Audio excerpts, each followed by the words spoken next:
Good morning, students. Today we are going to learn about the composition of urine.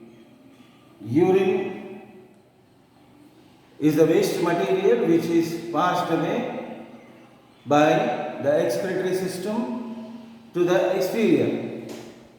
So this urine contains many solutes and the solvent. The solvent is nothing but the water, and many solutes or the organic and inorganic materials are present in the urine. Urine contains, it is clear in its appearance, which is sterile and an aqueous solution. It is clear. Number one is clear, second is sterile, third one is aqueous solution. It is aqueous solution. It is a clear aqueous solution.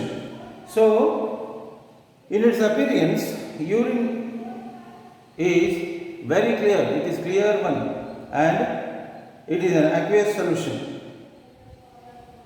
The color of the urine is amber. Color is amber.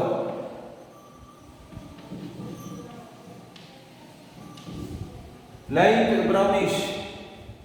Amber means light brownish color. So, amber colored aqueous solution is nothing but the urine, due to the presence of pigmented substance called urobilin. This is due to pigmented substance called urobilin.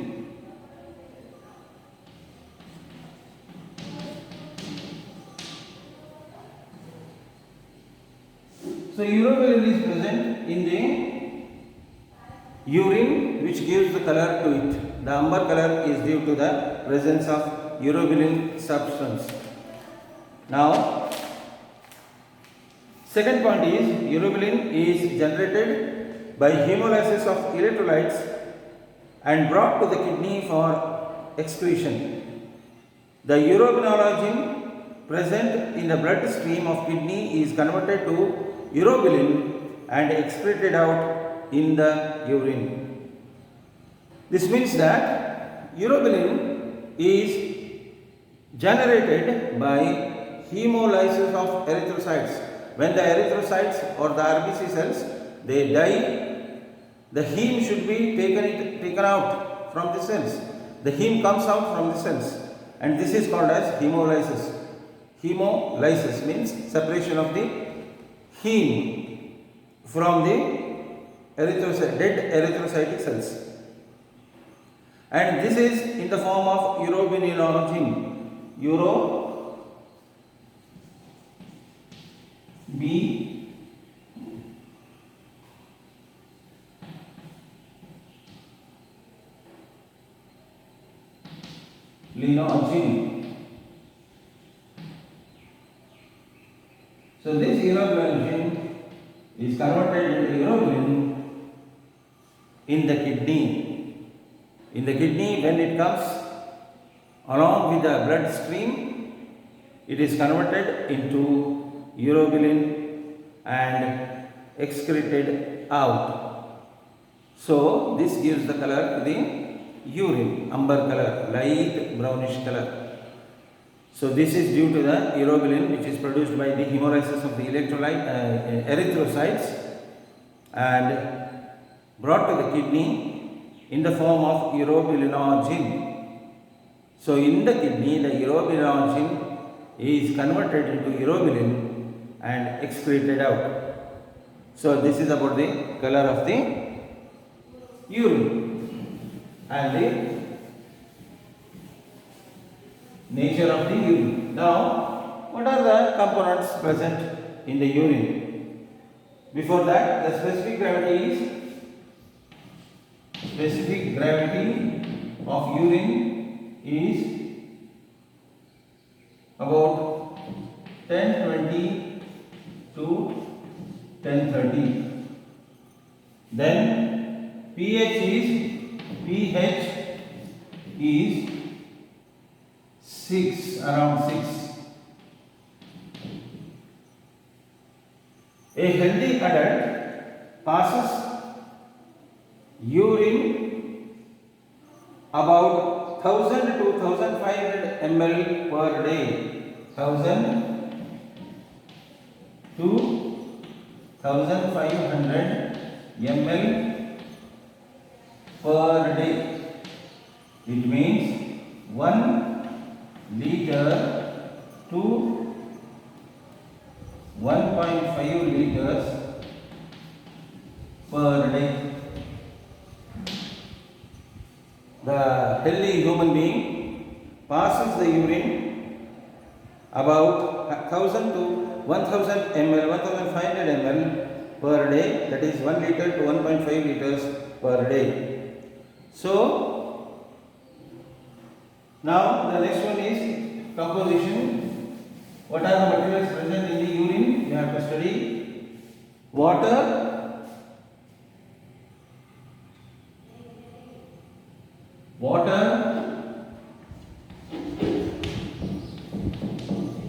about 96%,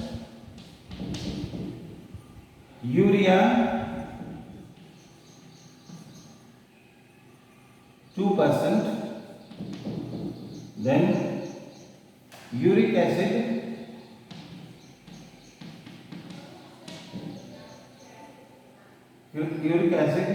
creatine, ammonia, sodium, potassium,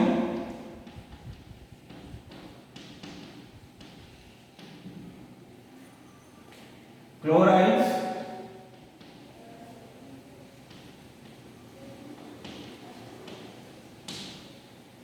phosphates,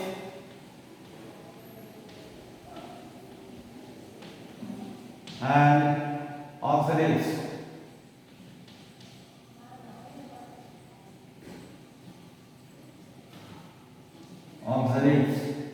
So these constitute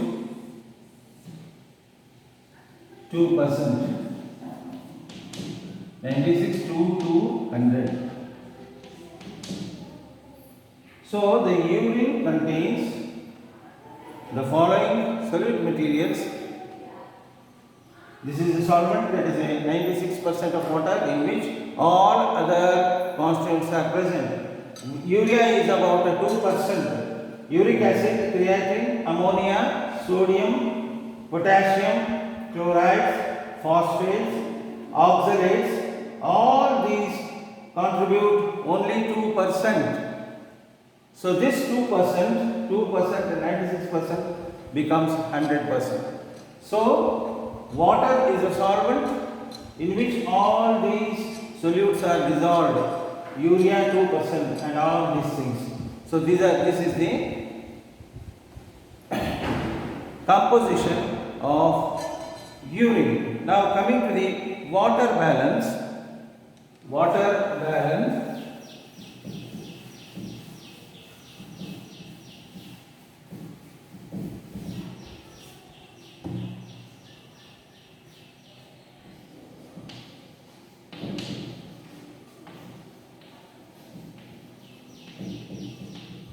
Or fluid balance. The source of the body water is ingested food and fluids. So the source from where the water comes to the body. The water comes to the body through the ingested food and the oral fluids that we take inside. The oral fluids that we take inside and the ingested food supplies maximum water to the body. A small amount is also produced by cellular metabolism also. So the inside metabolism, metabolic activity produces a small amount of water. Water is excreted not only by kidneys but also by lungs, skin and digestive tract. So the kidneys are the major expressions of water. Apart from that, lungs also help in expulsion of water, and lungs, then skin, and fourth one is digestive tract. Digestive tract. So these play a very important role in the expulsion of the water. The water which we take inside is maximum. Through the food also the water enters, through the drinking of fluids and water that will be added inside, and the excess of water is thrown out by these four organs, that is kidney, lungs, skin and digestive tract. Kidney is the major organ which expels out the excess of water. During expiration of air from the lungs, some quantity of water is expelled out. So in the lungs, during expiration,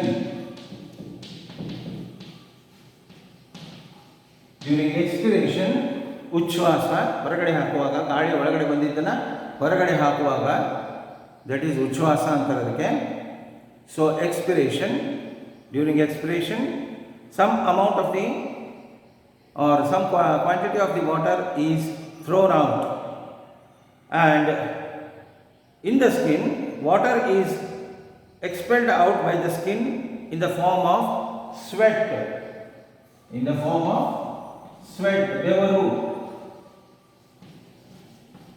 in the form of sweat. And by the digestive system water is excreted along with feces,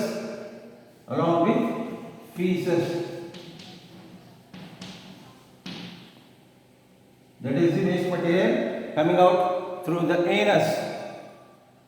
The rectum is the storage for feces. Afterwards it will be expelled out from the anus, and this feces contains water content. So water is also expelled by the digestive tract. The balance between fluid intake and output is controlled by kidneys. Kidneys play a very important role, and they balance the fluid intake and output. Intake and output is controlled by the kidney. Then the minimum output of urine is about 500 ml per day. The excess of urine volume is controlled by antidiuretic hormone. The excess of urine volume output is controlled by antidiuretic hormone, that is called as ADH, antidiuretic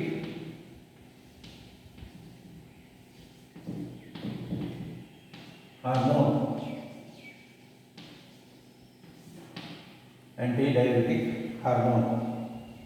and this antidiuretic hormone is released in the blood stream by the posterior pituitary gland.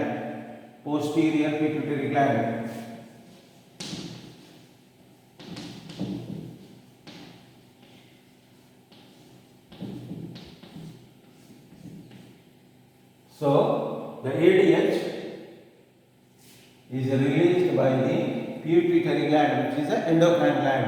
When the endocrine glands we take, I will tell about all these things.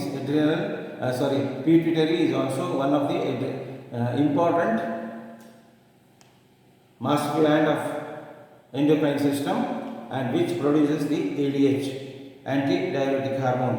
This controls the movement or the expulsion of the excess of urine from the body. So ADH or the antidiuretic hormone. It is produced by the posterior part of the pituitary gland. Now, water or fluids, water and the fluids which are very much necessary for our body. Water and the fluids are very much necessary for the following reasons. Number one, for tissues,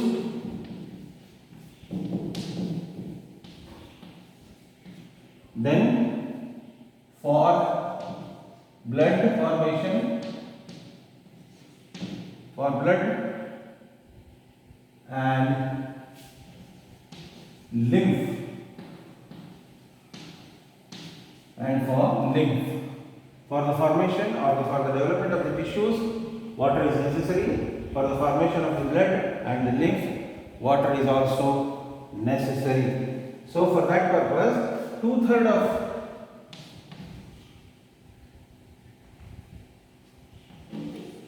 body weight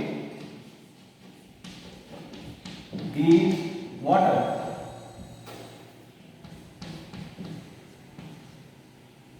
Two-thirds of our body weight is water only.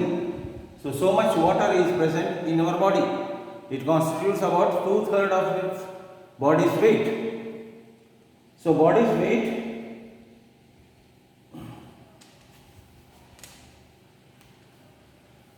the two-thirds of the body weight is water. Now second point, for what purpose it is needed? The second point, for making digestive enzymes. Making digestive enzymes.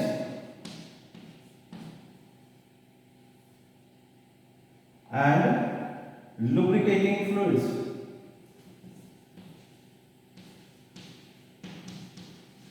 Lubricating fluids, that is mucus. So for the production of enzymes, water is necessary. Different types of enzymes are produced in the digestive tract, and these enzymes are produced by for the production of these enzymes, water is very necessary. And the lubricating fluids also contain the water. For example, mucus. Mucus is present in the nasal cavity, in the intestine, in the stomach, and in maximum parts. Trachea also contains mucus, and here in the mouth region, buccal cavity, mucus is produced. So this mucus is made up of maximum quantity of water. Now for the third one, for what it is necessary, means for production of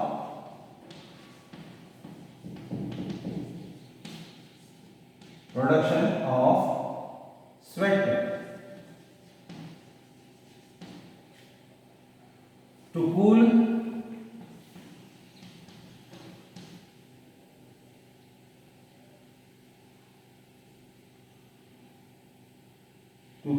the body by evaporation.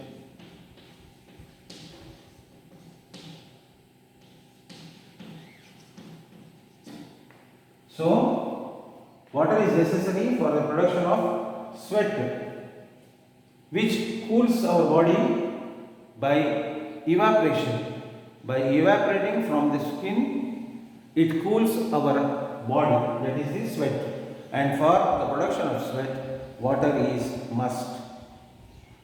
So for this purpose, 4 purposes, we need water, and we should drink water. Drink water every day about 3 to 4 liters per day. We should consume water or we should drink water at least 3 to 4 liters per day to supply the above needs. To supply above needs, we should take 3 to 4 liters per day. Now, coming to the water balance, I have already told that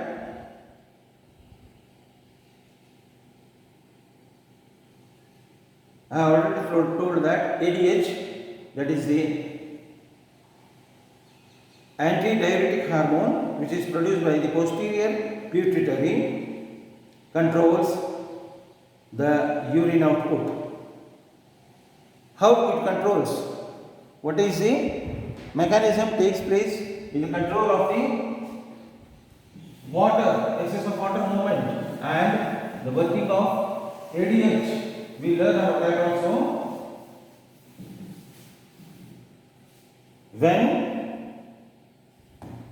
When the osmotic pressure of the blood is raised, that is, when the blood is becoming more concentrated due to loss of more water, the osmotic pressure is raised and the blood becomes concentrated, then sensory neurocells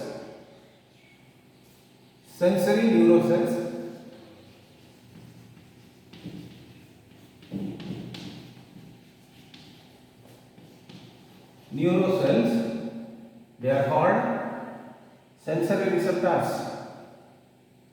or osmoreceptors.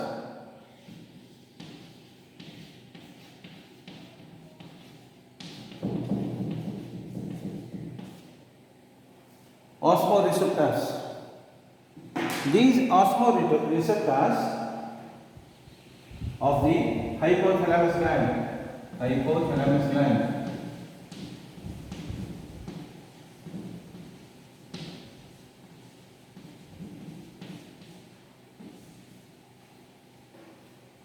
So, when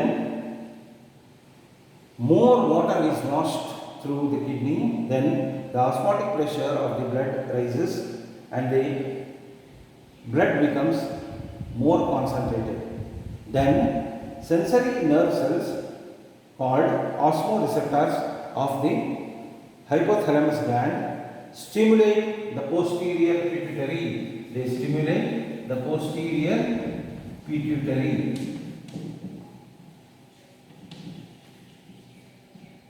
So stimulate the posterior pituitary to produce ADH.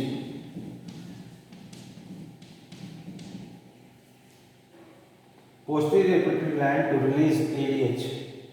This ADH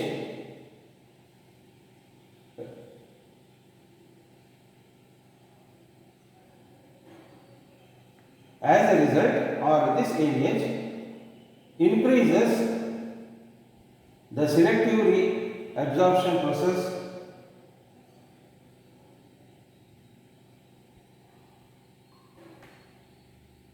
stimulates the posterior pituitary gland to release ADH. As a result, the selective absorption process is also increased and more water is reabsorbed from the distal convoluted tubule.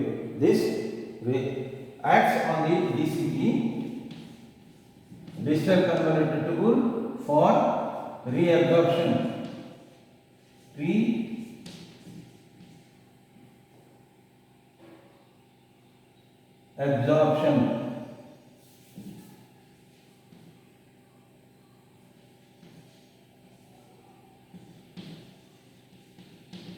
Reabsorption of water, that is selective. So the selective reabsorption of the water continues and it is increased due to the ADH. Hence, maximum water is reabsorbed from the distal convoluted tubules and collecting tubules, and the reducing and this reduces the blood osmotic pressure. This reduces the blood osmotic pressure.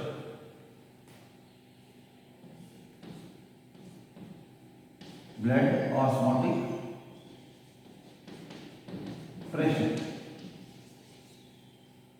This reduces the blood osmotic pressure. So, the ADH action, when the water is lost in more quantity, then the osmotic pressure of the blood is raised and it becomes more concentrated. This stimulates the nerve cells called osmoreceptors of hypothalamus gland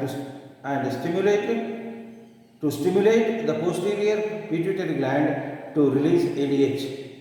This ADH acts on the distal convoluted tubules of the kidney and the collecting tubules of the kidney and directs them to reabsorb the water in more quantity. When the more quantity of the water comes inside the blood, then the osmotic pressure is lowered down and the blood is diluted. This and osmotic pressure is lowered down. So, this is about the action of the ADH. Now,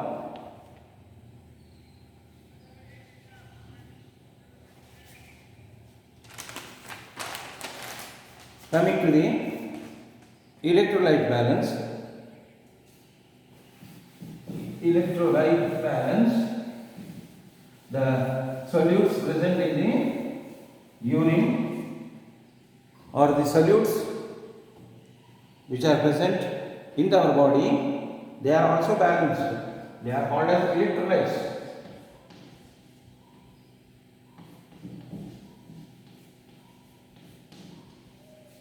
Electrolyte balance.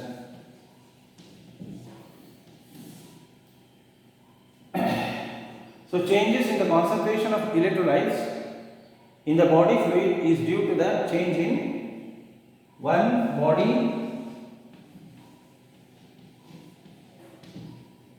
water content,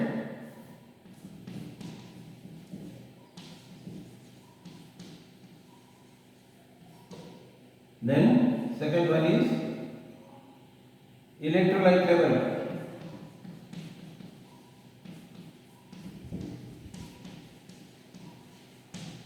So the changes in the concentration of electrolytes in the body fluid is due to the change in water content and electrolyte levels. Several mechanisms maintain the balance between water and electrolyte concentration. And which are the most important electrolytes present? They are number 1, sodium, that is Na,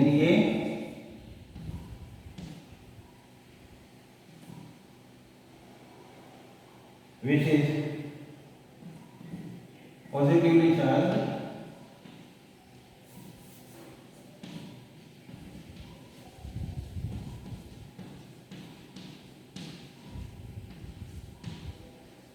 cation. It is called as cation. Number 2, potassium.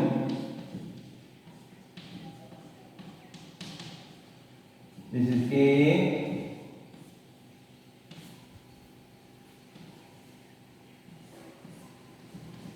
which is also positively charged.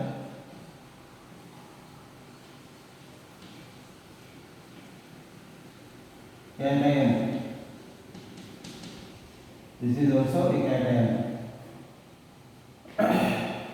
So these are very important electrolytes present in our body, in the blood, and they should be maintained In the urine, the sodium and potassium will be thrown out. But in the blood, they should be maintained. The electrolytes should be maintained. If the excess is thrown out, then it should be taken inside. So sodium and potassium, which are cations, positively charged ions present in our body. Now, the sodium is present in extracellular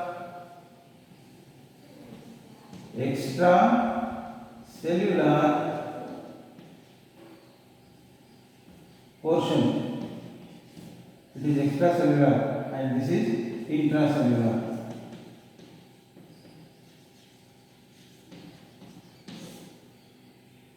So potassium is intracellular, sodium is extracellular substance or the cations present in our body.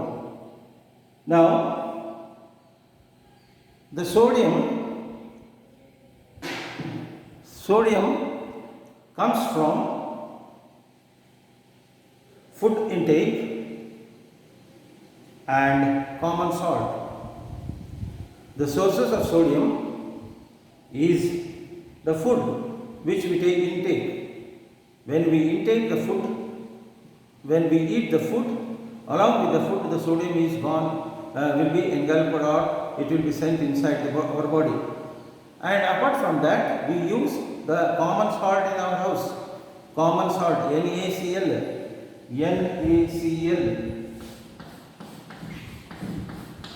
That is the common salt. This common salt we add while cooking. ಅಡಿಗೆ ಮಾಡುವಾಗ ಉಪ್ಪನ್ನು ಹಾಕ್ತಾರೆ. ಈ ಉಪ್ಪಿನಲ್ಲಿ sodium ಅಂಶ ಜಾಸ್ತಿ ಇರುತ್ತೆ. So ಉಪ್ಪು ಇಲ್ಲದ ರುಚಿ ಇಲ್ಲ ಅಂತ ಹೇಳ್ತಾರೆ. ಅಂದರೆ ಉಪ್ಪು ಬೇಕೇ ಬೇಕು ನಮ್ಮ ಊಟಕ್ಕೆ. ಸೊ ದ್ಯಾಟ್ ಉಪ್ಪು includes sodium. So this sodium is taken inside. So the excess of sodium is present in our body. It should be thrown out. Now, sodium comes from almost all foods and common salt, often added to our food while cooking. This means sodium intake is more, and this is excreted by urine and sweat. By means of urine and sweat, this sodium is thrown out. There is a process in which the sodium and potassium are balanced. So for the balance of this sodium and potassium, there is a mechanism, hormonal mechanism, which controls the presence of sodium and the potassium. The renin angiotensin aldosterone mechanism. That mechanism is called the renin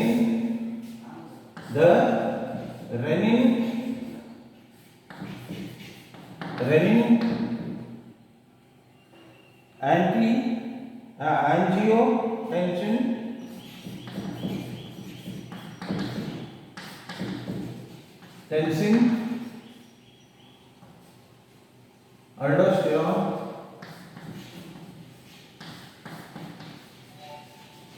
aldosterone mechanism.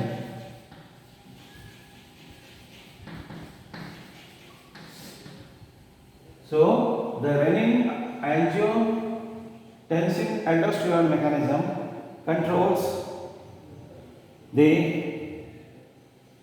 sodium and potassium level. This mechanism maintains the concentration of the sodium and potassium in our body. Sodium and potassium occur in high concentration in digestive enzymes. Sodium in gastric juice and potassium in pancreatic and intestinal juice. So, from where the sodium and the potassium occur in our body means the sodium and the potassium occur in high concentration in our digestive enzymes. In the digestive enzymes, these two substances or the ions, electrolytes are present. digestive enzymes. So sodium in gastric juice and calcium in pancreatic and intestinal juices.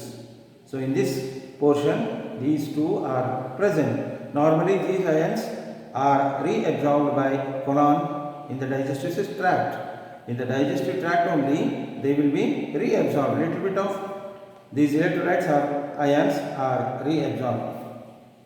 In regulation of sodium level in the blood, sodium and the calcium level in the blood, this mechanism is found, that is renin, angiotensin and aldosterone mechanism.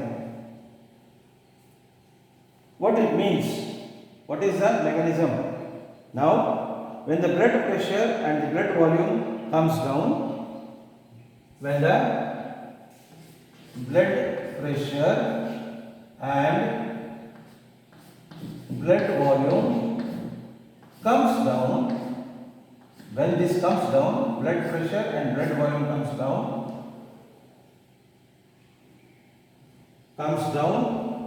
the cells of the afferent arterioles, cells of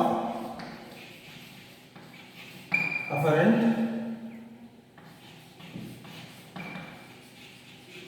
arterioles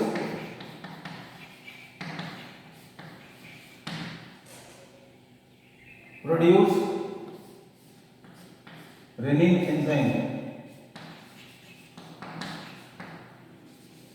renin hormone.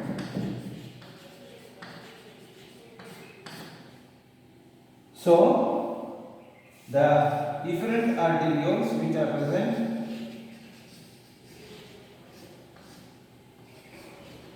in the glomerulus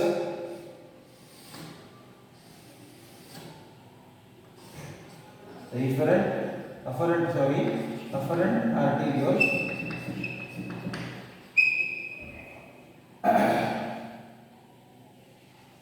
afferent